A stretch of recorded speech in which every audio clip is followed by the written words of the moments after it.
खबरें तफसील से। करगिल डेमोक्रेटिक अलायंस की आज मुमलिकती वजीर किशन रेड्डी से मुलाकात हुई। इस मीटिंग में दफा 370 दफा 35A और लद्दाख को अलग से रियासत का दर्जा देने की मांग की गई। लोगों ने लद्दाख को अलग से रियासत का दर्जा देने की मांग की है। उनका कहना था कि अगर जम्मू कश्मीर को रियासत का दर्जा दिया जाता है तो लद्दाख को भी दिया जाए। हमारे नुमाइंदे खुर्रम शहजाद ने करगिल डेमोक्रेटिक अलायंस के सेक्रेटरी नासिर मुंशी से बात की। हमारे साथ हैं करगिल डेमोक्रेटिक अलायंस से सेक्रेटरी नासिर मुंशी साहब। नासिर साहब, क्या बातचीत हुई, क्या माहौल था, क्या क्या इश्यूज उठाए गए? देखिए, 5 अगस्त 2019 के बाद जो है करगिल के सियासी माहौल में बहुत ही हलचल हुई है, क्योंकि जो एक स्पेशल स्टेटस था जम्मू एंड कश्मीर का, जो एक आर्टिकल 370 और आर्टिकल 35A को जो एबॉर्गेट किया गया, उसको लेकर काफ़ी हलचल मची करगिल में। वो इसलिए मची क्योंकि हमारे जमहूरी हुकूक जो थे उसको एक प्रोटेक्शन दे रहा था 35A, चाहे हमारे एम्प्लॉयमेंट इश्यूज़ हो, चाहे हमारे जो ज़मीन के इश्यूज़ हो, चाहे हमारे फ्यूचर सिक्योरिटी के इशू, हमारे आइडेंटिटी हो, हमारे कल्चर हो। आप जानते हैं कि लद्दाख का एक अपना कल्चर। तो क्या 370 और 35A को लेकर आपकी कोई बात हुई? जी, हमने इनको यही कहा कि हमारी लोगों की चाहत यही है कि उस चीज़ को रेस्टोर करे। रेस्टोर इसलिए करे कि जो एक कॉन्स्टिट्यूशनल सेफगार्ड था, प्रोटेक्शन था, आपके नौकरेट जो है स्टेटहुड बनाया जाए, ताकि लद्दाखी अपने ऊपर खुद गवर्न करे, अपने लेजिस्लेचर्स खुद करे, हमारी अपनी एग्जीक्यूटिव हो, हमारी अपनी जुडिशरी हो। तो इन चीज़ों को लेकर हमने माननीय जो home minister MOS home minister साहब रेड्डी साहब की क़यादत में हमने ये चीज़ रखा है। तो हमें उम्मीद है इंशाअल्लाह रहमान ये सिलसिला शुरू है, कि कहते हैं शम्मा जले सिलसिला जारी रहे, ये सिलसिला जारी रहेगा और भी मीटिंगें होंगी। अच्छा, जिस तरीके से हम देखें, जो गुपकार अलायंस है वो लगातार इस तरह की बात करता रहा है कि रियासत की तकसीम ना हो, साथ में हमारे साथ जोड़ा जाए, तो उसको लेकर क्या बात है? देखिए, हर कोई यही चाहता है जम्मू कश्मीर में, चाहे लद्दाख में, पहले से ही कि डिवीज़न ना हो। हम क्योंकि हम जानते हैं, हम लोगों ने जो डिवीज़न का ब्लंड हमने 47 में देखा है, उसके मतलब बहुत अभी हमारे बहुत सारे ख़ानदान जो है मुनक़सिम ख़ानदान जो है, कुछ स्कर्दों में है, कुछ यहाँ पे है। तो हम नहीं चाहते हैं कि वो चीज़ें रिपीट हो, सब यूनाइटेड होकर बैठे हैं। अब चलो, ऑलरेडी ये चीज़ डिसीजन लिया गवर्नमेंट ने, ऑलरेडी ये सब जुडियस है, इसको ऑलरेडी अब जो है सुप्रीम कोर्ट में इसके ऊपर जो है मुकदमा दायर किया गया।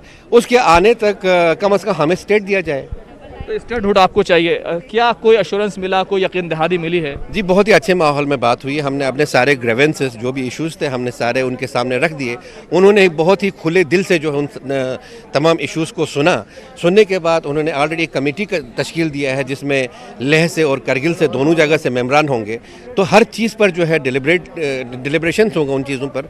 तो इंशाअल्लाह मुझे यकीन है आने वाले दिनों में एक बहुत ही ब्राइट उसमें जो मतलब उसके साथ जो है कोई ना कोई फैसला ज़रूर आ जाएगा इसमें। एक आखिरी सवाल, क्या लेह और के लोग जो हैं, क्या वो लोग भी आप लोग के इस पूरे मामले को लेकर साथ है? कोई वो लोग भी मौजूद थे मीटिंग में? देखिए, लेह का तो नहीं था इस बार, खुसूसन करगिल डेमोक्रेटिक अलायंस को इन्होंने बुलाया था। तो यकीनन मुद्दे एक है, चाहे लेह के हो चाहे करगिल के हो।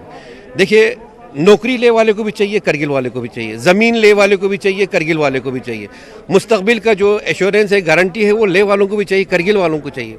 यानी कि जो दर्द है दोनों का एक है।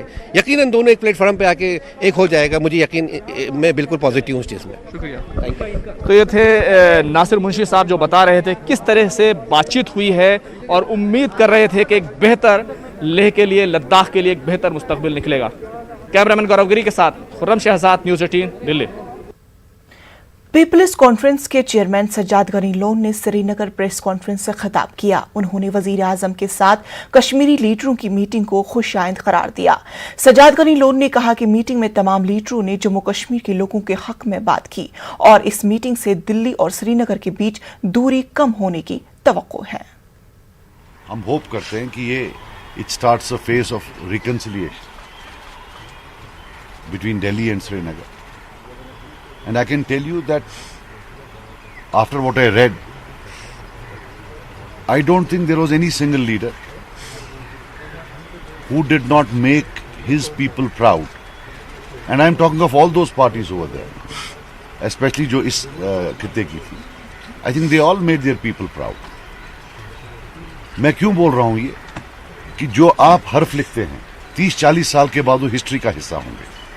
ये मेरी इट्स माई हम्बल अटेम्प्ट कि आप अगर कुछ लिखे वो 40 साल बाद जो कोई पढ़े वो सच पढ़े, झूठ ना पढ़े, क्योंकि झूठ का काफी सर्कुलेशन मैंने देखा। जितने वहां लीडरान थे, I think they made their people proud. अच्छा बोला, जम्मू कश्मीर के हक में बोला। इट इज बट नेचुरल, कोई यहां से जम्मू कश्मीर के खिलाफ बोलने तो वहां नहीं जाएगा। डॉक्टर्स डे के मौके पर वजीर आजम मोदी ने खिताब किया। इस मौके पर उन्होंने कहा कि मैं हेल्थ वर्करों और डॉक्टर्स की खिदमत को सलाम पेश करता हूं। डॉक्टरों ने अपनी जान खतरे में डालकर लोगों की जिंदगानियां बचाई। उन्होंने कोरोना से लड़ने में योग की इफादियत और जरूरत पर जोर दिया। पीएम ने कहा कि हेल्थ सेक्टर को मजबूत करने पर हुकूमत खास इक़दाम कर रही है। 1.5 साल में हमारे डॉक्टर्स ने जिस तरह देशवासियों की सेवा की है, वो अपने आप में एक मिसाल है। मैं 130 करोड़ देशवासियों की ओर से देश के सभी डॉक्टर्स को धन्यवाद देता हूं, आभार प्रकट करता हूं। यह हमारी सरकार ही है जिसने हेल्थ केयर पर सबसे अधिक बल दिया है। पिछले वर्ष फर्स्ट वेव के दौरान हमने लगभग 15,000 करोड़ रुपए हेल्थ केयर के लिए आवंटित किए थे, जिससे हमारे हेल्थ इंफ्रास्ट्रक्चर को बढ़ाने में मदद मिली। इस साल हेल्थ सेक्टर के लिए बजट का एलोकेशन 2 गुने से भी ज्यादा, यानी 2 लाख करोड़ रुपए से भी अधिक किया गया। इस वक्त की अहम खबर से आपको रूबरू करा दे कि जम्मू कश्मीर की साबिक सीएम महबूबा मुफ्ती पर मुकदमा दर्ज किया गया है और ये मुकदमा बिहार के मुजफ्फरपुर की सीजीएम की अदालत में दर्ज किया गया। मुकदमे में बयान से जम्मू कश्मीर में हालात खराब करने की कोशिश का इल्जाम लगाया गया है। नौजवानों को दहशतगर्दी और गद्दारी पर उकसाने का भी इल्जाम है। आईपीएस के मुख्तलिफ दिफात के तहत उनके खिलाफ मुकदमा दर्ज किया गया है। मामले में 7 जुलाई को समाअत होगी। आपको बता दें कि इस वक्त बड़ी खबर जम्मू कश्मीर की साबिक सीएम महबूबा मुफ्ती के ताल्लुक से आ रही है कि उनके खिलाफ एक मुकदमा दर्ज किया गया है और यह मुकदमा बिहार के मुजफ्फरपुर की सीजीएम की अदालत में दर्ज किया गया। मुकदमे में ये इल्जामात लगाया गया है कि महबूबा मुफ्ती की बयानबाजी की वजह से जम्मू कश्मीर में हालात खराब होने की कोशिश की जा रही है। नौजवानों को दहशतगर्दी और गद्दारी पर उकसाने का भी इल्जाम लगाया गया है। आईपीएस की मुख्तलिफ दिफात के तहत यह मुकदमा दर्ज किया गया है और इस मुकदमे की समाअत 7 जुलाई को होगी। आपको बता दें कि इससे पहले मीटिंग के दौरान, वजीर आजम की मीटिंग के दौरान महबूबा मुफ्ती ने मीडिया नुमाइंदों के साथ बातचीत के दौरान पाकिस्तान के साथ बातचीत करने का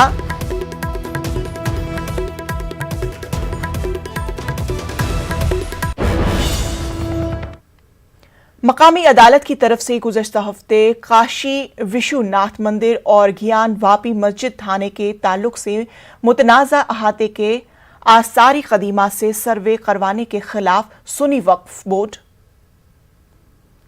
ने अर्जी दाखिल की है। सुन्नी वक्फ बोर्ड ने बुध के रोज अर्जी दाखिल की है, जिस पर समाअत के लिए 9 जुलाई को तारीख मुकर्रर की गई है। यूपी सुन्नी सेंट्रल वक्फ बोर्ड ने फास्ट ट्रैक कोर्ट सिविल जज सीनियर डिवीजन के 8 अप्रैल के इस हुक्म को चैलेंज किया है, जिसमें महकमे आसार कदीमा को 5 रुकनी कमेटी की निगरानी में खुदाई करने का हुक्म दिया गया था। सुन्नी वक्फ बोर्ड ने अपनी अर्जी में कहा है कि मज़कूरा अदालत को ऐसा फैसला सादिर करने का इख्तियार नहीं था, लिहाजा इस मामले पर फिर से समाअत करके इस पर रोक लगाई जाए। आम आदमी के जेब पर महंगाई की एक और मार पड़ी है। आज घरेलू गैस की कीमतों में 25 रुपए का इजाफा हुआ है। पिछले 6 महीनों में 140 रुपए बढ़ाया गया है। एलपीजी की आसमानी छूती कीमत से आम आदमी परेशान है। गैर सब्सिडी वाले सिलेंडर की नई कीमत आज से लागू हो रही है। अब 850 रुपए एक सिलेंडर के लिए अदा करनी होगी।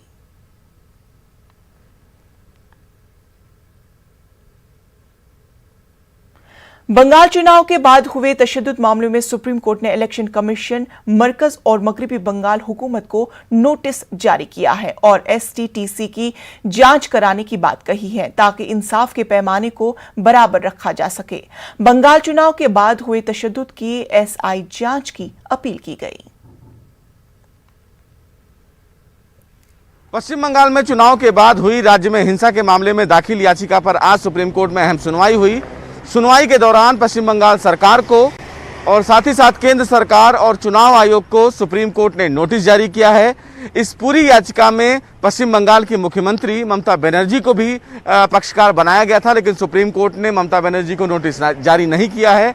वहीं सुप्रीम कोर्ट में जो याचिका दाखिल की गई थी, उस याचिका में कहा गया कि पश्चिम बंगाल हिंसा में कहीं ना कहीं कुछ लोगों को टारगेट किया जा रहा है, लिहाजा इस पूरे हिंसा की जांच के लिए SIT का गठन किया जाए। बहरहाल अब सुप्रीम कोर्ट ने इस पूरे मामले में राज्य सरकार को नोटिस जारी किया है। देखना बेहद अहम होगा कि इन तमाम राज्य सरकारों की तरफ से इस पूरे मामले में क्या कुछ जवाब सुप्रीम कोर्ट में दाखिल किया जाता है। कैमरामैन जगदीश गौतम के साथ सुशील पांडे, न्यूज़ 18 दिल्ली। ब्रेक के बाद इस्तकबाल। गाजियाबाद दिल्ली के बॉर्डर पर यूपी बीजेपी के लीडर अमित वाल्मीकि और उनके हामियों के साथ मारपीट और तोड़फोड़ मामले में थाना कोशामूल में 200 लोगों के खिलाफ FIR दर्ज की गई है। भारतीय किसान यूनियन के अरकान पर तोड़फोड़ और मारपीट का इल्जाम है। वहीं किसानों ने बीजेपी लीडर के इल्जाम को मुस्तरद कर दिया। हमारे नुमाइंदे रोहित ने अमित वाल्मीकि से बात की। इनके काफिले पर हमला हुआ था, हम इनसे ही जानते हैं। अमित जी, क्या घटनाक्रम रहा था कल? जब मैं वहाँ पहुँचा हूँ तो वहाँ राकेश जी के जो लोग हैं वो काले झंडे दिखाने का काम कर रहे थे। लाठी चलाए, डंडे चलाए, तलवारें निकाली, अवैध हथियारों से उन्होंने मेरे ऊपर हमला किया। तो वहाँ से मैं जान बचा करके भागा हूँ। अमित जी, सवाल जानना चाहते हैं, किसानों की तरफ से प्रतिक्रिया आई है कि बीजेपी के कार्यकर्ता मंच पर कब्जा करना चाहते थे, हुड़दंग मचा रहे थे, इस पर क्या प्रतिक्रिया? नहीं, वो झूठ बोलते हैं। हम बहुत दूर थे उनके मन से। और दूसरी बात ये कि उन्होंने 29 तारीख को ही ये प्लान तैयार कर लिया था। यशवंत सिन्हा जी और अन्य नेता राकेश टिकैत जी के साथ में बैठे हैं और वो देश में बवाल मचाने की योजना भी मैं एक चैनल पे बोल रहा था। तो राकेश टिकैत जी वो डिबेट छोड़ करके केवल ये सुनते ही भाग खड़े हुए कि 29 तारीख की सूचना इनको पता लग गई है और इन्होंने पूरा प्लान तरीके से ही घटनाक्रम को अंजाम दिया है। तो उन्होंने तलवार सीधे सीधे चलानी शुरू की तो उस समय मैं बच गया, वरना वो सीधे मुझको तलवार घुसाने की उनकी योजना थी। और लाठी डंडे तो इस कदर चलाए हैं कि भाई यहाँ से कोई जीवित बच करके जाना नहीं चाहिए। अमित जी, आखिरी सवाल, क्या रणनीति रहने वाली है? आपका एक बयान आया था कि वाल्मीकि समाज देश भर में प्रदर्शन करेगा, उसको लेकर क्या रणनीति? वाल्मीकि समाज इस घटना से आहत है, अपमानित महसूस कर रहा है और राकेश जी को वाल्मीकि समाज से, दलित समाज से, संपूर्ण दलित समाज से, क्योंकि भारतीय जनता पार्टी ने जो ये सम्मान दिया है, मुझे लगता है कि वो उनको पच नहीं रहा है। ठीक है, क्योंकि वो सीधे सीधे कांग्रेस के प्रोपेगेंडा पे काम कर रहे हैं। कांग्रेस के लोकसभा के वो प्रत्याशी रहे हैं। वो सारी फंडिंग कांग्रेस के माध्यम से और अन्य दलों के माध्यम से उनको हो रही है। तो मुझे लगता है उनको माफ़ी मांगनी चाहिए। ये हमारे साथ मौजूद थे अमित वाल्मीकि, जिनका साफ तौर पर कहना है कि राकेश टिकैत को वाल्मीकि समाज से माफ़ी मांगनी चाहिए। इसमें मुकदमा तो दर्ज हो गया है अज्ञात के खिलाफ। देखते आने वाले समय में ये कितना तूल पकड़ता है। Rohit Singh, news 18 network, Ghaziabad. Monsoon के लिए दिल्ली का इंतजार बढ़ता ही जा रहा है। गर्मी से दिल्ली बेहाल, लोगों का बुरा हाल है। आज राजधानी का दर्जे हरारत 43 डिग्री सेल्सियस से ज्यादा है। महकमे मौसमियात के मुताबिक आइंदा कुछ दिनों तक दिल्ली से लोगों को गर्मी से निजात नहीं मिलेगी। जुलाई के महीने की शुरुआत हो गई है और दिल्ली का तापमान लगातार बढ़ता जा रहा है। इस पूरे मसले पर बात करने के लिए मौजूद है मौसम वैज्ञानिक कुलदीप श्रीवास्तव जी। सर, जिस तरीके से जुलाई महीने की शुरुआत भी हो गई है और अगर तापमान देखें तो 43-44 के करीब जा रहा है। हाँ, हमारे पास देखेंगे कि अब चूंकि हमारे पास मानसून अभी ऑनसेट दिल्ली एनसीआर में नहीं हुआ है और ड्राई वेदर आपके पास कंडीशन प्रिवेल कर रही है। जो विंड्स हैं राजस्थान से आ रही हैं वो आपके पास ड्राई हैं और उसमें देखेंगे कि डस्ट भी हमारे पास साथ में है और क्लाउड हमारे पास एटमॉस्फेयर में नहीं है। जैसे अगर आप इस मैप में देख सकते हैं तो सिर्फ आपके पास जो पूर्वी उत्तर प्रदेश तक की क्लाउड है, बाकी पंजाब, हरियाणा, पश्चिमी उत्तर प्रदेश और जो राजस्थान का इलाका है नॉर्थ में, वहाँ पर क्लाउड नहीं है, तो सनलाइट भी हमारे पास आ रही है। इस वजह से लास्ट 3 दिनों से हमारे पास टेम्परेचर काफ़ी बढ़ा हुआ है और हीट वेव कंडीशन रियलाइज हुई है। तो सर ये जो हीट वेव चल रही है, इससे राहत मिलने की उम्मीद कब तक करें यहाँ के लोग? देखिए, थोड़ा सा तापमान तो हमारे पास कल और परसों में गिरेगा हमारे पास, क्योंकि जो है कल हमारे पास कुछ डस्ट स्टॉर्म, थंडर स्टॉर्म और थोड़ा सा क्लाउडीनेस हो सकता है, लेकिन जो टेम्परेचर फिर भी हमारे पास 40 डिग्री सेंटीग्रेड के आसपास रहेगा, वो भी काफ़ी हाई होता है। तो और उसके 2 दिन के बाद आप कह सकते हैं कि 5-6 तारीख में थोड़ा सा तापमान और गिर सकता है, जो कि 38-39 डिग्री हो सकता है। सर आपने कहा कि 2-3 दिन के बाद तापमान थोड़ा सा कम हो सकता है। मानसून की बात करें तो मानसून भी यहाँ पर डिले हो गया है, क्योंकि और जगहों पर मानसून आ गया, लेकिन दिल्ली में बारिश बिल्कुल भी नहीं है। हाँ, देखिए, जो मानसून हमारे पास प्रोग्रेस हुआ था वो आपके पास मुख्यतः पूर्वी उत्तर प्रदेश तक काफ़ी अच्छी बारिश हुई थी।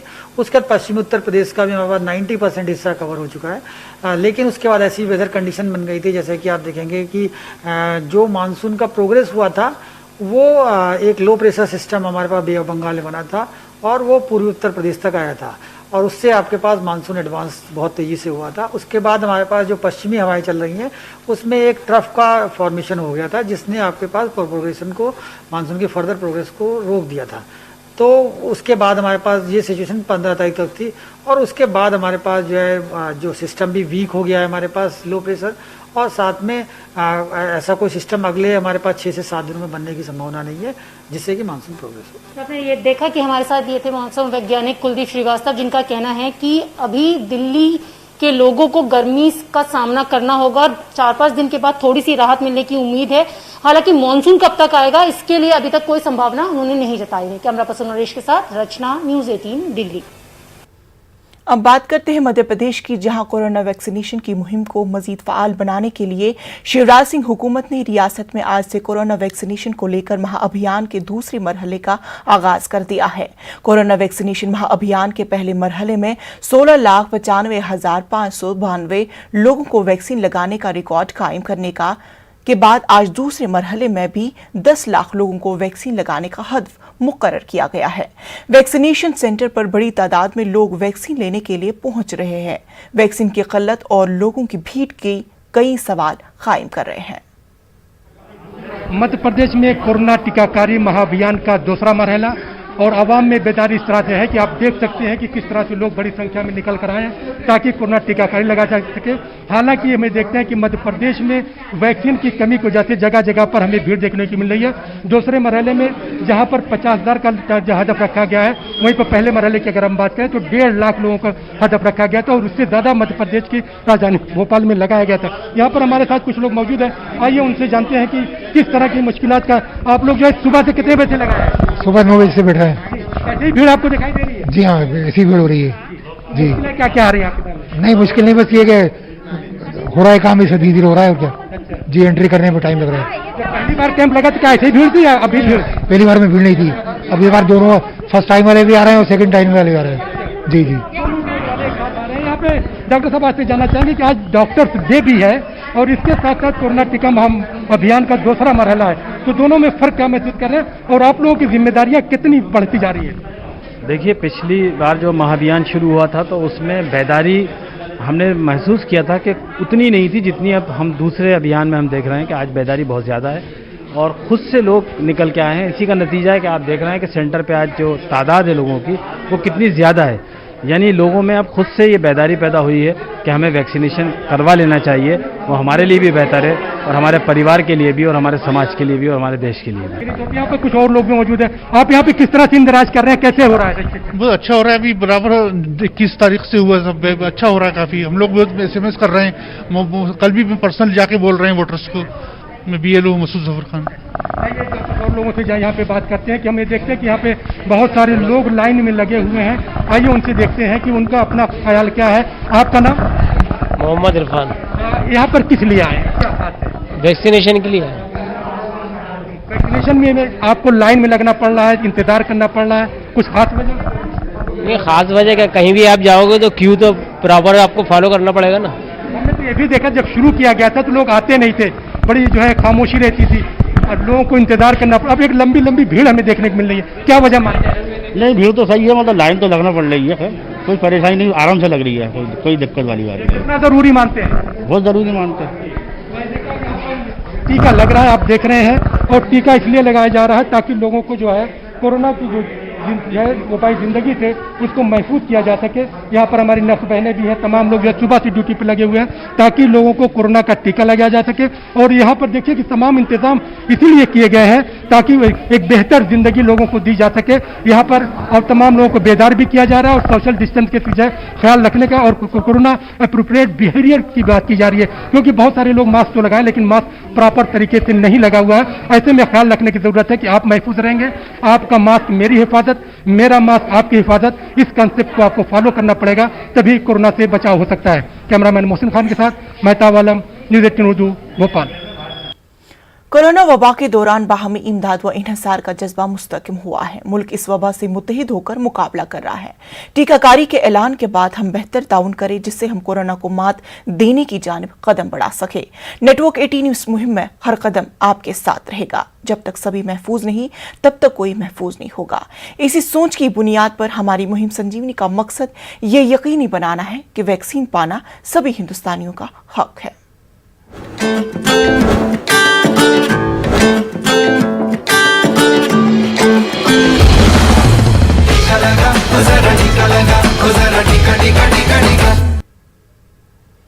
नेटवर्क 18 फेडरल बैंक संजीवनी गाड़ियां पूरे मुल्क में कोरोना वायरस से मुतासरा अजला में गश्त कर रही है। वैक्सीन की अहमियत के हवाले से बेदारी लाने की हमारी कोशिशों को आपकी तायीद की अशद जरूरत है। आइए एक नजर डालते हैं कि संजीवनी गाड़ियां किन इलाकों में हैं।